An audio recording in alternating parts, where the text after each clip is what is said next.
how to turn on low power mode on your iPhone to help extend your battery life. First, open the Settings app and tap Battery. At the top of the screen, you'll see the low power mode option. Simply tap the toggle to turn it on. Once it's enabled, the battery icon in the top right corner will turn yellow, letting you know that low power mode is active.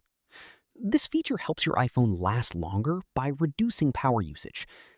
It may temporarily limit or reduce certain background activities, such as mail fetching, background app refresh, automatic downloads, and some visual effects, helping conserve battery until you can recharge your device. To turn low power mode off, just go back to Settings, then Battery, and tap the toggle again. That's all there is to it.